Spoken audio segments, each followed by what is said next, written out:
Olá pessoal, sejam bem-vindos a esse curso da Nova Economia, os desafios de um modelo em desenvolvimento. Esse curso foi elaborado pela Terra. Queria agradecer a Fefe e o Vini que estão aqui comigo hoje, né, me apoiando na preparação desse curso, desse material para vocês. Espero que vocês gostem desse conteúdo. Queria, né, primeiro dizer que todo o conteúdo que a gente está trazendo aqui sobre a nova economia é a nossa visão, né, desse movimento, enfim, desse processo aí de evolução que a gente está vivendo como humanidade e no ambiente dos negócios. Então, se a gente não contemplou, né, alguma área específica, algum tema específico, estamos abertos, né, a produzir outros conteúdos e outros materiais que incluam, né, o que vocês estão sentindo falta. Então, é super importante para a gente ter esse feedback de vocês, que vocês mandem mensagens dizendo se gostaram do conteúdo e o que vocês sentem que está faltando também, para a gente poder completar esse conteúdo aí para vocês, para que, né, o curso seja o mais amplo e abrangente possível e cumpra a função dele, que é justamente atrair cada vez mais pessoas para uma nova visão de mundo. Eu tenho a minha colinha aqui, vou estar passando a apresentação para vocês, né? E aí, ao longo do processo, eu espero que os conceitos aí fiquem claros.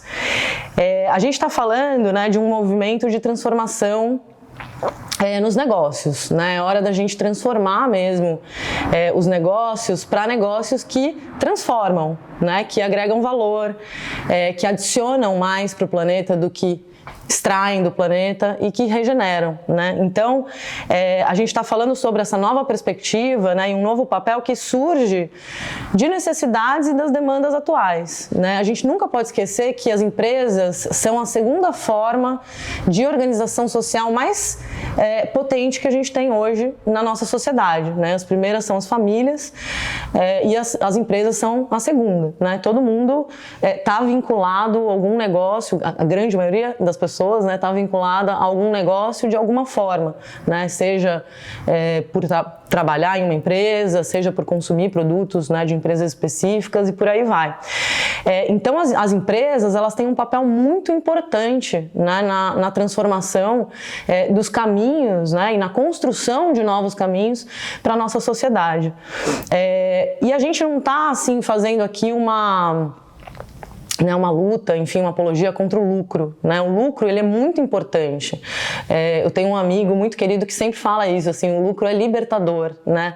A empresa que tem um propósito, para ela conseguir seguir nesse caminho de propósito, né, efetivar realmente o seu propósito, é muito importante que ela consiga atingir o lucro para sustentar esse propósito, né? Mas a questão é como que a gente chega a esse lucro, né? É o caminho para atingir o lucro que está em xeque, né? É isso que cada vez mais as empresas têm que parar para pensar, né, principalmente na sua tomada de decisão, e é sobre isso que a gente vai falar aqui, né? Esse movimento da nova economia é todo um movimento que muitas empresas, né, estão se associando a ele no sentido de trazer outras perspectivas na caminhada do negócio, né? Não só o objetivo de atingir o lucro estritamente, né? A gente inclui também uma perspectiva social, uma perspectiva ambiental, relações de governança, relações de transparência com a sociedade, né? Então tudo isso a gente vai falar um pouquinho aqui.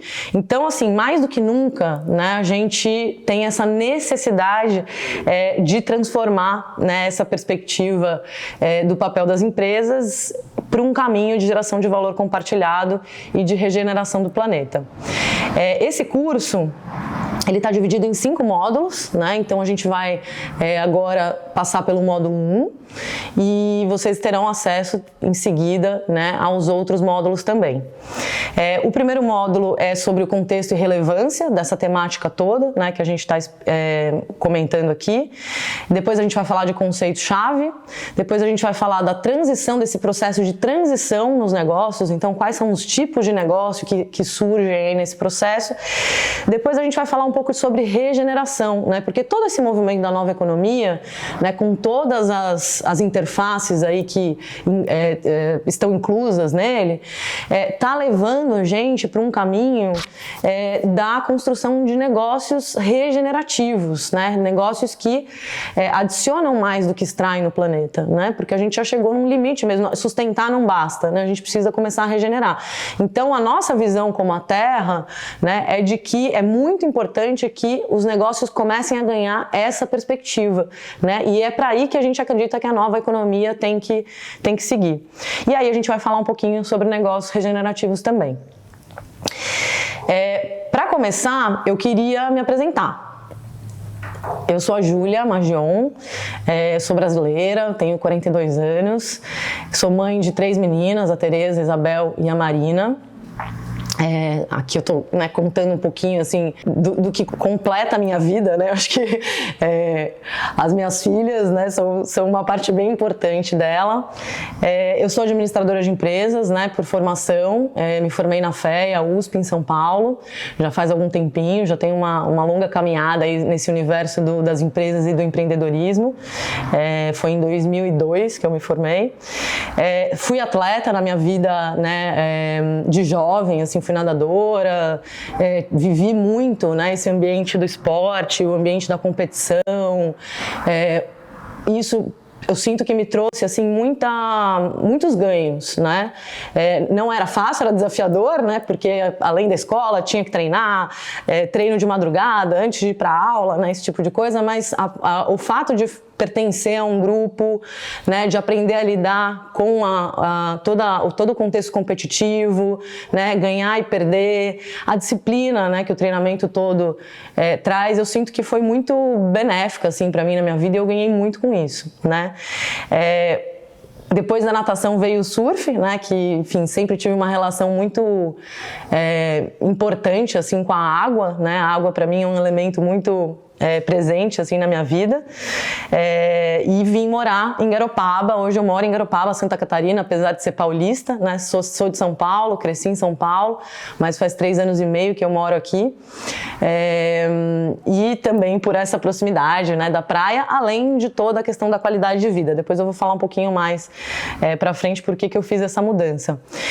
E sou empreendedora de impacto desde 2006, então eu tive uma curta carreira no mundo corporativo, que foi muito interessante também, aprendi muita coisa com o universo corporativo, né? Acho que tem muitas estruturas, processos, visão, né, de longo prazo, assim, que a gente absorve e aprende muito das grandes empresas, mas não era a minha praia, né? Eu sempre gostei de desafios, assim, aventuras, e para mim o universo do empreendedorismo, assim, me atraiu, né, demais desde aquela época. Então já tive alguns negócios ao longo desses anos, e me identifico como empreendedora de impacto. E sigo vivendo essa jornada da vida, né? Porque eu acho que é muito importante para a gente pensar em tudo isso, né? Qual que é o nosso papel no mundo, o que a gente quer contribuir, olhar para dentro também, né? Entender enfim, como que a gente quais são as potencialidades que a gente pode entregar, né, para o mundo, e seguir na nossa máxima potência, né? Buscar a nossa máxima potência. Então o autoconhecimento é fundamental para esse processo. Bom, vamos falar um pouquinho aqui sobre contexto e relevância, né? Eu acho que é muito importante para a gente entender aonde a gente está hoje, a gente entender como que a gente chegou até aqui, né? E aí eu gosto muito de falar sobre história, né? Eu sempre gostei muito de história, sempre gostei de ler livros, né, sobre história, entender um pouco os processos assim pelos quais a nossa sociedade e civilização passou, né, ao longo da história, porque acho que é uma forma da gente ir construindo mesmo esse entendimento, né, do porquê que a gente está vivendo as questões que a gente está vivendo hoje, né? E aí a gente não pode esquecer que a sociedade, ela vive em processo de evolução, né? Embora a gente encontre falhas nesse processo, né? Tem muitos desafios, às vezes a gente avança um pouco, retrocede, e etc. E a gente talvez não esteja evoluindo também na velocidade necessária, porque hoje a gente está enfrentando aí questões muito importantes, né? E emergenciais, que esbarram até na nossa sobrevivência no planeta Terra, em geral a gente está evoluindo, né, como civilização. E mais do que nunca, né, a gente está vivendo um momento onde a gente precisa olhar para esses processos de evolução e precisa avançar neles para poder sobreviver, dados aí esses problemas que a gente vem enfrentando, né? E aí vou trazer um pouquinho essa linha histórica, né? Eu acho que é muito legal a gente examinar, né, a nossa história, pelo menos a partir aí de 1700, né, do início do século XVIII, porque os últimos séculos, né, eles foram muito... A forma de funcionar, né, da nossa sociedade e principalmente das empresas, dos negócios, que é o nosso foco aqui, né, ele foi muito baseado nesse processo da Revolução Industrial que começou lá em 1700, né? Nesse período foi inventada, né, a máquina a vapor e junto com ela, né, os primeiros motores e a nossa capacidade de mover coisas, né? A gente, a partir dessa descoberta, a gente começou a entender que nós, como seres humanos, a partir dessa tecnologia, a gente tem a capacidade de mover coisas, né? E junto com isso, a gente acabou ganhando, né, como seres humanos, uma obsessão por máquinas motores. A gente tem um pouco essa característica, né? Sempre quando acontece uma nova descoberta, né, e é uma característica do homem, né, do ser humano desse período, né, ele fica um pouco obcecado por aquela coisa, né? Então existe todo um movimento, né, de massa, assim, da população para seguir aquele processo que se iniciou ali, né? E foi nessa época que a lógica mecanicista, então, se disseminou no mundo, né? A gente inventa máquinas, a gente inventa motores e, com tudo isso, uma lógica a respeito do funcionamento dessas máquinas e motores, que se expande em toda a sociedade, né? E tudo isso apoiada por uma visão cartesiana, newtoniana, né, que é super matemática, é binomial, né? Então a gente, nesse momento, cria uma divisão, né, até por essa certeza matemática e estruturada, a gente cria uma divisão entre matéria, mente e espírito, né, e homem e natureza, né? Acho que a partir aí desse processo de evolução mesmo que a gente viveu na Revolução Industrial, né, não dá para voltar para trás e sermos o que a gente foi antes, né? Não é essa a ideia.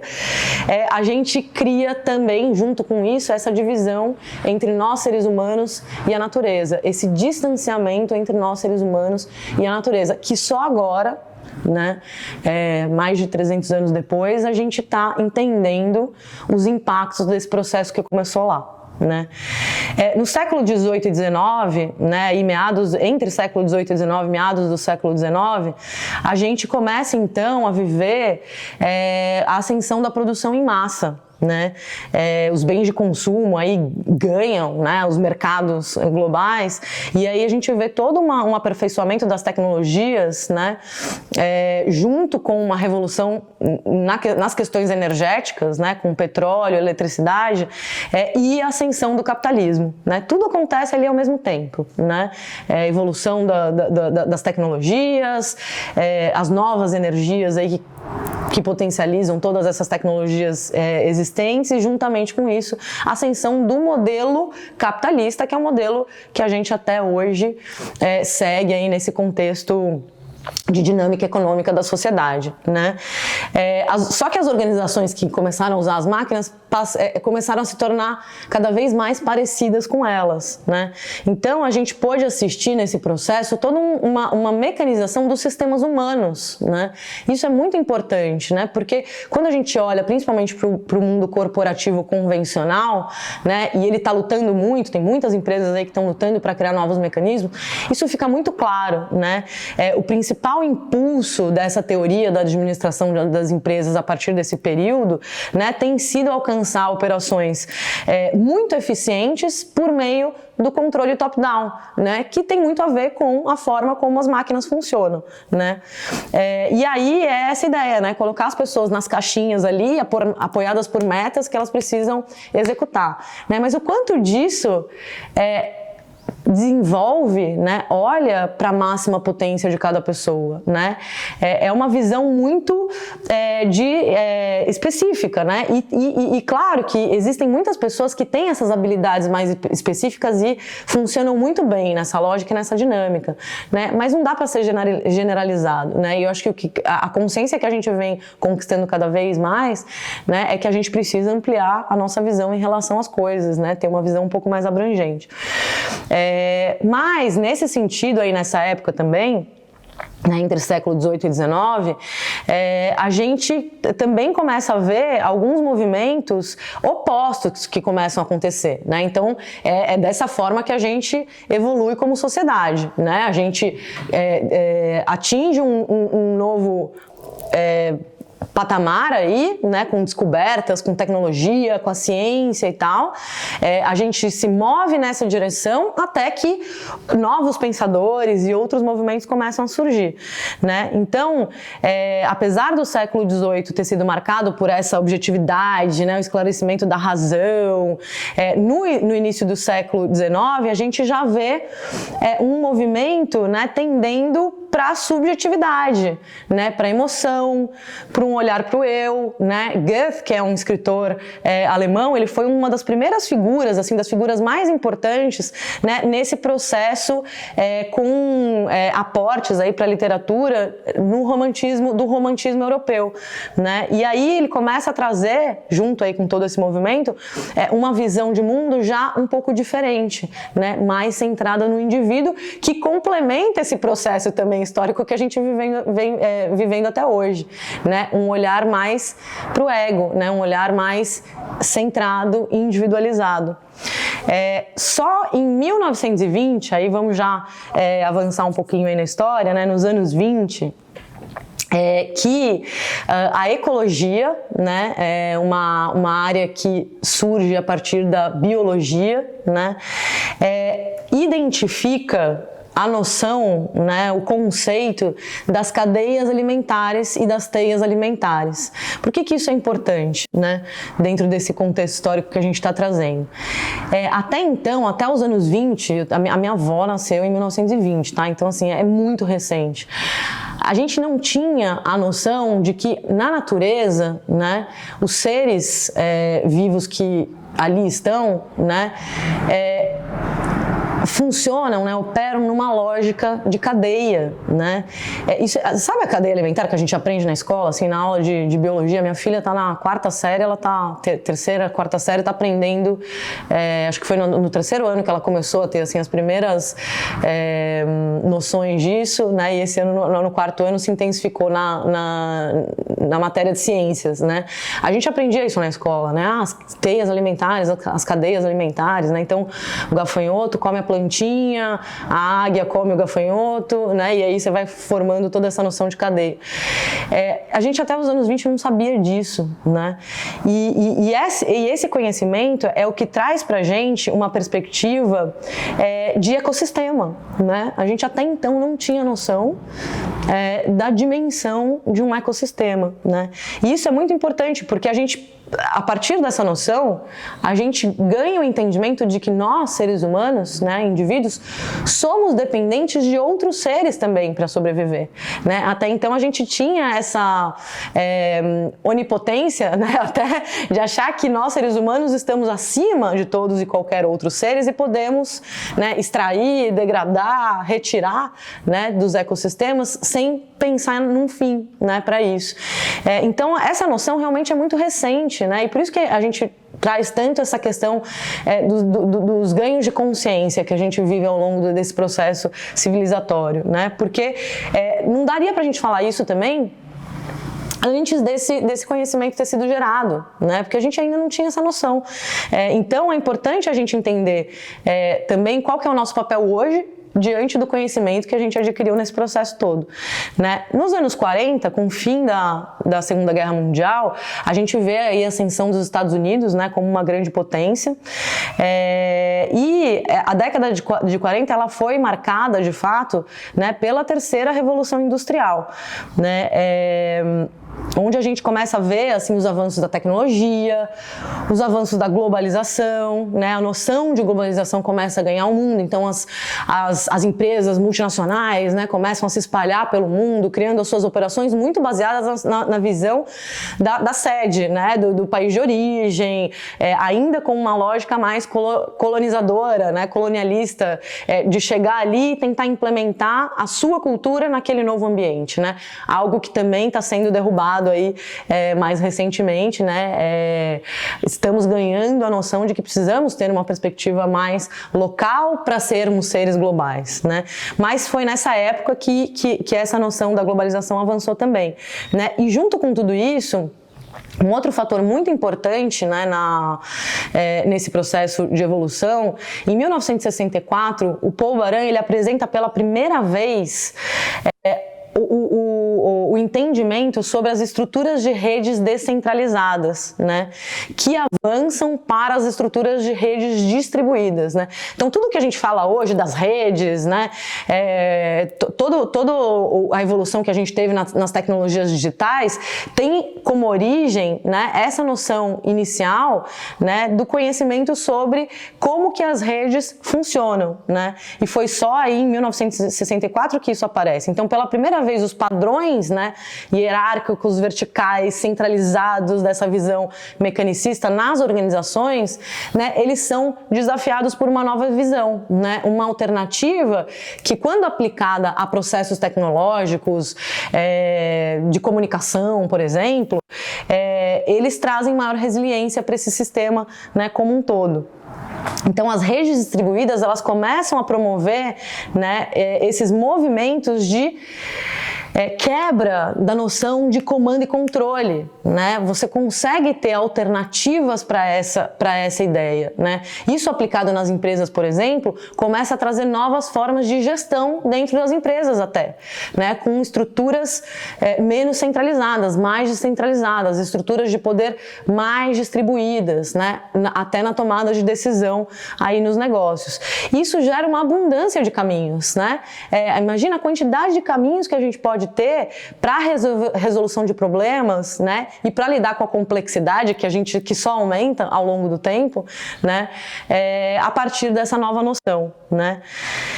Foi nos anos 80 e 90, né, que a gente então passou a ter uma visão mais sistêmica da vida. Aí a gente tem o Fritjof Capra, que, enfim, é um grande mestre aí dessa visão sistêmica, né? Indico para todo mundo buscar, né, a literatura aí do Capra. Eu acho que ele um pensador fundamental para tudo isso que a gente está falando aqui. Mas foi somente nesse período também, né, entre anos 80 e 90, então, gente, é muito recente. Eu nasci nos anos 80, tá? 1980.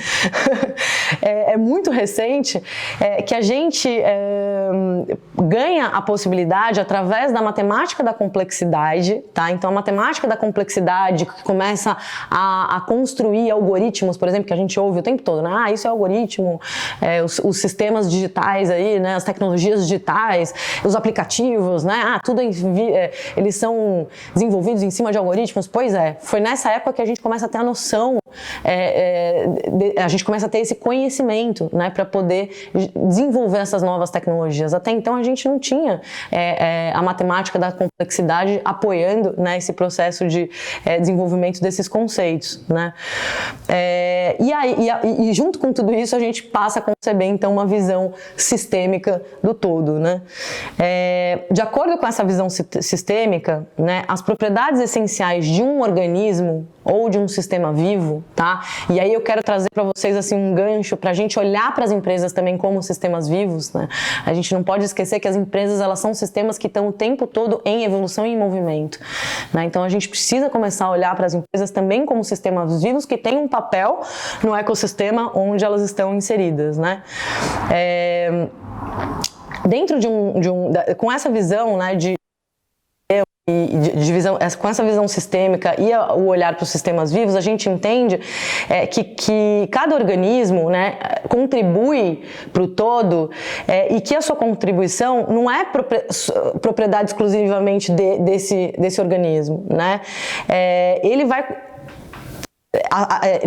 a soma das partes, né, dentro desse ecossistema é que vai contribuir para o todo e que vai construir o todo, né? Então, a partir disso, a gente começa a entender a relação entre as partes, né? A gente começa a ter a noção dessa relação entre as partes e o quanto a minha atitude afeta na atitude do outro que está ali, né? Numa floresta, né, é muito fácil da gente compreender isso, né? É muito fácil da gente ver as relações que acontecem ali entre os seres vivos, por exemplo, que vivem, que dividem, né, que vivem em relações de interdependência dentro de um sistema florestal, né? Cada um tem o seu papel e cada um está contribuindo para que o todo cresça em abundância, né? Então a gente começa a ter essa noção com os caminhos aí da visão sistêmica, né? E aí, a partir de 2020, né, a gente está vivendo aí, né, todo esse processo profundo de quarta revolução industrial, né, os avanços da tecnologia digital cibernética, enfim, que passam por vários setores da economia, né, muitos problemas que vão ser gerados a partir disso também, como por exemplo o desemprego em massa, né, tem muitos estudiosos aí apontando isso. A gente vai chegar num ponto onde uma grande parte da população não vai ter atividade econômica, né, porque a tecnologia avançou tanto nesse sentido que muitas profissões serão substituídas pela tecnologia, né? Então, quais são os desafios que a gente vai viver aí nesse sentido, né? E aí, junto com tudo isso, né, para onde que vai o papel das empresas, né? Qual que é o caminho das empresas nesse contexto todo, né? E a gente acredita que esse caminho, né, ele está sendo construído nesse momento, né? Então toda a noção de economia regenerativa, de negócios regenerativos é muito recente, né? A gente marca aqui, né, a partir dos anos 2020, né, do ano 2020, que a gente vê aí o começo da organização, né, da economia regenerativa, né? Então a gente entende que isso de fato é uma grande tendência nesse processo histórico, para onde as empresas devem seguir, devem traçar seus caminhos, né? E aí a gente vai falar um pouquinho mais disso no módulo 2, junto com alguns conceitos-chave aí que a gente vai trazer, que eu já citei alguns aqui, né, ao longo dessa explanação histórica, mas a gente vai se aprofundar um pouquinho aí nesses conceitos principais no próximo módulo, tá bom? Obrigada, gente, e até a próxima.